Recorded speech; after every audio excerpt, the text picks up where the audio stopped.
Welcome to Yoga Friends. I'm here with my friend Libby. Libby is a yogi, a very skilled yogi.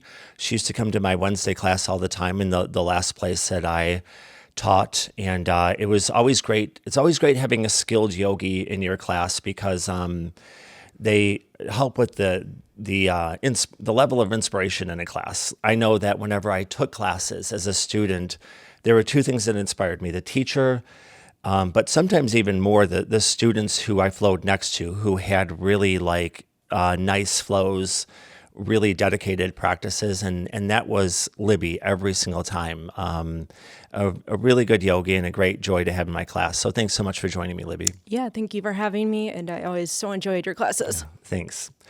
So we're going to talk mainly in this video about your passion, which is eating disorders. Okay, you have a business where you help people with eating disorders. You went to school to learn about that, and you had your own, issues with eating disorders that started as a teenager. Can you walk me through your first memories of when that started? Yes, definitely. So a lot of it actually centered more around exercise and fitness, and then that kind of segued into an eating disorder. But growing up, I was really active with sports. I played mainly soccer and basketball. I have two brothers, and we're all super close in age, so we were always, running around playing all sorts of sports outside with all their friends, and it was a really positive thing in my life. And then coming into high school, that really shifted. I started to feel a lot of anxiety around sports, a lot of pressure to perform, to not fail, mostly with basketball, which I think for a variety of reasons, but basketball is a really stat-driven sport, which was really starting to stress me out. And I was just more interested in basketball. So I just felt a lot of pressure around that. And coming into high school, I just started doing a lot more physical activity all at once than I had been doing. Gym class, I was playing travel soccer, travel basketball, conditioning and whatnot before, after school. So I was doing a lot of activity, and I started to lose quite a bit of weight. And I didn't really realize how much more I needed to be eating. I wasn't trying to lose the weight. It just was kind of gradually happening without me really noticing that and reversing course. And then while that was all going on, again, I was getting really anxious about sports. I started training a lot more, became really obsessive. And I would say that was actually the primary obsession, was actually sports and training, which led to weight loss. And obviously there's a lot of science one could get into, but often when one is so malnourished, it actually amplifies the food restriction and obsession with training. So it all kind of spiraled, and I developed full-blown anorexia by the time I was in, sophomore year of high school. And then along with that, what I would consider an actual addiction to exercise and training and working out in a really unhealthy way. Yeah. And I heard you say earlier that you didn't really realize how, when you looked at yourself, you didn't see a problem, but when other people saw you, were there people around you kind of sounding the alarm? The only people who I remember saying things were my parents, obviously, as early as the kind of that freshman year of high school when I was losing some weight. My dad was always trying to get me to eat more, eat, more dessert, have more protein shakes. They were definitely concerned. And then it really spiraled, and they forced me to kind of get help at that point. Yeah. And so you have perfectionist tendencies. And I've known other people in yoga who have that, and that's not always the greatest thing. You might think, wow, that's an awesome superpower, because then everything you do, you go at it 110%, but it can really kind of tear you apart sometimes. I mean, right? So how did you? So there came a point where you started to kind of take control of it, and you kind of use the side of you that is really disciplined and focus on something to kind of dig your way out of it, right? So when did you realize that, okay, I'm anorexic? Yeah, so I had to quit basketball my sophomore year. I didn't even realize what was going on at that point, other than I had no energy and really couldn't continue. So that was the only reason you quit, is because you were like, I can't. Yeah, I don't know what's I wrong. really Okay. don't remember. It's almost like an out of body experience. At least that's how it felt for me at this point in time. I didn't realize what was going on, other than, like you said, I didn't have energy and wasn't that interested because I was so malnourished. But I do remember at some point over that winter of my sophomore year of high school, it was really like a night and day difference where I woke up one morning like realizing I had a problem. And this was after my parents had like forced me to go see a dietitian. Like I remember leaving her office like crying. I was not going to make any of these changes, like not about any of it. Didn't think there was a problem. And then I just woke up one morning like this is not okay. This is a problem. And I, like you said, kind of channeled that drive into getting better. So what did you do for yourself to kind of dig your way out of it? So I was seeing like a team of professionals. Usually it's recommended that you work with like a doctor, a dietitian. I didn't do much therapy at that time. I've done a lot since then. But I was seeing my medical professionals, but it really was, I don't recommend this as someone who works with people with eating disorders. Like I do recommend you see a therapist, you see a dietitian, but it really was kind of self-driven. Like I was, getting my weight and vitals checked pretty much every week at the doctor's office. But since it wasn't so much a food problem for me, it was more the spiral with the exercise and the weight loss. It was pretty streamlined for me to be like, I need to gain this weight, like I'm going to. So that's what happened from a physical standpoint, at least. So once you started putting on some weight, you probably had more energy. And then once you had more energy, did you feel driven to like do things, or did you tell yourself, I'm going to slow down until I gain enough weight? Yeah, that was definitely hard because even while I was gaining the weight, there was still kind of like this lingering issue with exercise. I feel like there's a lot of directions I could go with that question. But when I was starting to recover, and even when I was kind of reflecting before this conversation, I couldn't remember like what happened first. Did I start to recover or did I get into yoga? But So you were that young when you got into yoga. I was like 16 or something. Did someone tell you that you should do that, or did you just think of that yourself? No, but this was kind of that winter when I quit during basketball tryouts. I remember having the thought I wanted something after school that was going to like provide a bit of structure, like give me something to do so I wasn't just going home and studying.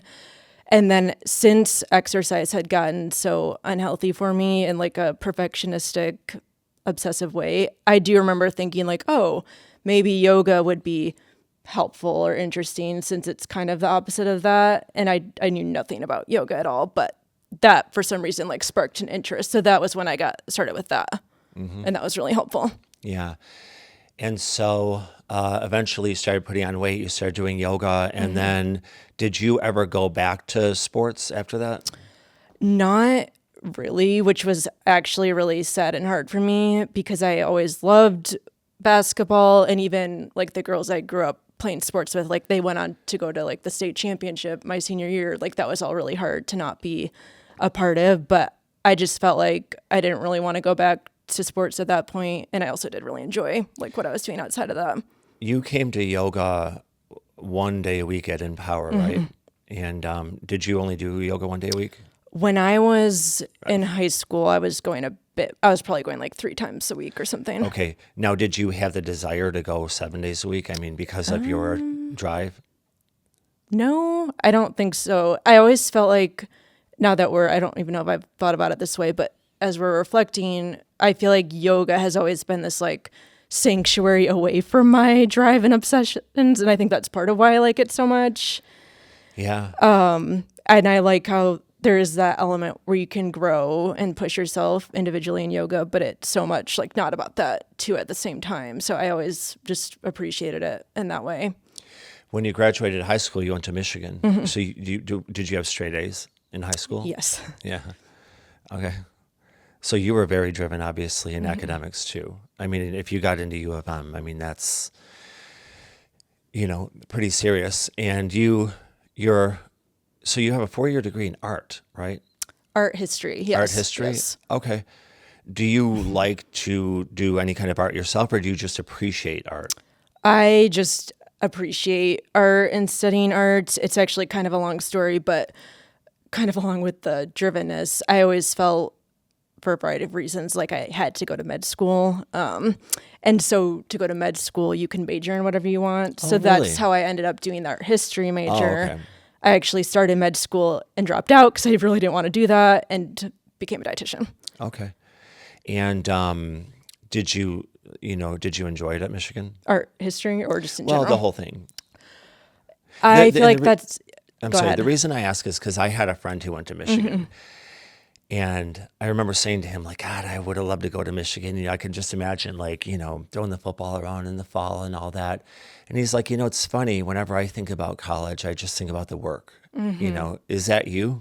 Sort of. I was just, yeah, kind of thinking that whenever anyone asks me that question, I feel like 75% of college, at least the first 3 years, were not like miserable, but I, again, was experiencing, it wasn't the anorexia, but it was like channeled into school, like that same Right. perfectionism and obsessively, you need to be perfect at everything. So, and I have to get into med school. So it was almost like the same thing, but with academics. And then, I mean, I did enjoy, I loved going to all the football, basketball games and always had season tickets and some like the friendships. But a lot of my mental experience, which can be, almost everything, was almost miserable at times. What would you say has helped you a lot over the years? You have a faith, you're a Christian, I know that. And you have, are, are there any books that you've read that you would say have really like helped you deal with this, or movies or anything? Yes, obviously a lot of things like you just alluded to, but one book in particular that has been really life changing. He's a therapist and he's not a Christian or anything, but he essentially deals with this problem that I would say I have. I don't know if you've ever heard of it. It's called OCPD, which I had not, I didn't even know of this until a few years ago, but I'm like, that's what I've always experienced, like to a T. It's not OCD, and I don't know the exact like diagnostic criteria. I haven't looked into it in a while, but it's a bit more comprehensive, and it tends to have to do a lot with like just like thinking obsessively. It's not so much like, oh, I need to like go obsessively like do these things or whatever, but it's obsessive thinking, and then it's often these people who are like obsessively driven to achieve things and just like constantly strategizing toward that end. Yeah. So his book, it's called The Healthy Compulsive. So taking the wheel of the driven personality. So like you were saying at the beginning of this conversation, like learning to channel that into a healthy way and exploring like some of the roots of why did that develop. And really, I think when you can understand something more, it helps you to acknowledge it and turn away from it and Yeah. become healthier. Some of the coolest women I've ever known have the same thing that you're talking about. They have this, thing, and they've admitted to me, like, God, this, thing, where I have these constant, like, my head is just always filled with these thoughts. Elon Musk is like that. And he says it's not, it's not a great place to be. But then the interesting thing is people like that get a lot done. If the world was filled with people like me, honestly, we would be in the Stone Ages, because I wouldn't get anything done. Like I'm like not an inherently like driven person, unless it's something I'm really passionate about or really like a lot. But other than that, I'm not like a driven person like that. But that's why a lot of things get done. But these women that I've known, they're really cool. I mean, they have a great sense of style. They're just like super friendly and everything else. And it's interesting to me because I think to myself that they probably wouldn't be that way if they weren't so, into like putting so much energy into things. So it's kind of a difficult thing. It's like, would you rather have that or not have that? Because if you don't have that, then you can have, you can kind of almost be like really not do much of anything at all on the other side of the spectrum. Do you feel like that's still kind of a part of your life today? Yes, definitely. I mean, it's still kind of not nearly the same level of struggle that it was, but it is still a struggle. But like you're saying, I do think about that quite a bit with that trait or just other traits of mine or other people. Like there is, I feel like always kind of two sides to the coin with many personality traits. Like they can be cause like so many of your amazing traits as well as challenges that you would maybe prefer not to have. Yeah, like you're considerably better at yoga than me, and I guarantee you a lot of that has to do with the fact that you're so driven. So when you got out of college, so you have your own business now? Is it called Libby's? What's it called? Libby Stenzel, which is my name, nutrition. Okay, and that's your website too, right? You have a blog, and it's a charming blog. I like it. You'll share things about yourself, and it's pretty sweet. You know, you'll talk about different things and your husband, and you'll show all the different foods and stuff that you'll prepare, and it's really it's a lovely little read. And that's called Everyday Chocolate. And I'll post these things on the screen and then in the notes below on this video. So when did you decide to go into business? So once I switched gears and decided to become a dietitian, I always knew I wanted to open my own business. I just was really, attracted by the freedom you could have, ability to practice how you wanted, Me too. etc. Yeah, definitely. I actually ended up starting that pretty much right after my training to be a dietitian, which wasn't necessarily the plan, but I always knew that's what I wanted to do. And when I was recovering from my eating disorder, I worked briefly with a dietitian who does something very, very similar to what I do now. And she had a blog that was kind of similar. So that was part of my inspiration and passion for that too. Yeah. And have you worked with you work mainly with women and mainly with women up over 18. Is that true? Yes, mostly people. But you will teens. work with younger women too, but you have to kind of deal with the parents and stuff and all that. And do you enjoy what you do? I do. Yeah, it is really rewarding journeying with people over time to really, dig into some of this challenging stuff as it pertains to food and exercise and all of that. And so do you feel like you're more of a psychiatrist than a nutritionist? People ask me that quite a bit, which is, I don't know, it can be tough. I would describe it, it's not that I'm a therapist, but I think of it almost as like a Venn diagram. So like you have your therapist, dietitian, and then I would say it's a bit of an overlap. And I would describe it almost as like therapy for food. Yeah. Yeah. And have you had a lot of over the years? Well, how long have you been doing it now? I think coming up on 4 or 5 years. Okay. Yeah. You feel like it's going pretty well for you so far? Yeah. I mean, it's been a journey, as you can probably relate to. There's always highs and lows to doing something like that. But overall, it's been going well and I do enjoy it. Yeah, I think most like new businesses and new things, it usually takes like I would tell someone like a ballpark, it would take about 3 years before things start happening. Even with these videos, these interviews, I feel like it's probably going to take me 3 years before they start to get like pretty good. But yeah, I mean, that's pretty awesome that you're taking your own life experience and like helping other people with it. Do you meditate at all at home? Not officially. I'm trying to think of how would I mean, I pray routinely as part of my life. Sometimes I'll like actually set like a 5-minute timer on my phone just to kind of sit there and breathe, but I wouldn't say I do it like on a regular basis necessarily. Okay, because I wonder if that might help a lot too, with your thoughts and help slow you down. Sometimes I will to that. Sorry to interrupt, but I might just like lie on the couch, like literally just pause and set a timer for 10 minutes and just kind of chill. Yeah, just consider this sometime soon. Just consider sitting and try your best to focus on your breathing. Thoughts are going to come into your mind. They do for everyone. But always try to come back, even if it's just like, listening to the air kind of going in and out of your nose as you're sitting there. And see how you feel after like 10 or 15 minutes, if it makes a difference. For me, it did not make a profound difference, but it did make somewhat a difference. I also don't have the same thing that you do, but I have periods of time where I'm just going through a lot and it helps bring my stress level down. When you're thinking a lot, is there like a lot of drama or is it mostly like ideas and stuff?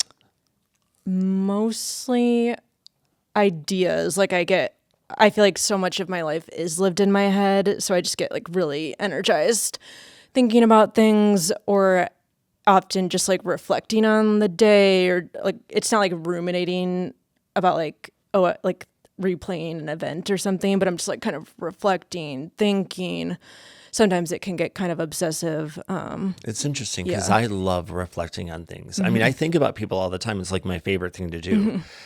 But for some reason, for me, it doesn't like bother me bother me that much, and so it just makes me wonder what's like the difference between us. But I know that there are people who the thoughts just seem more obsessive. For me, I guess I always feel like I can casually just think about something else.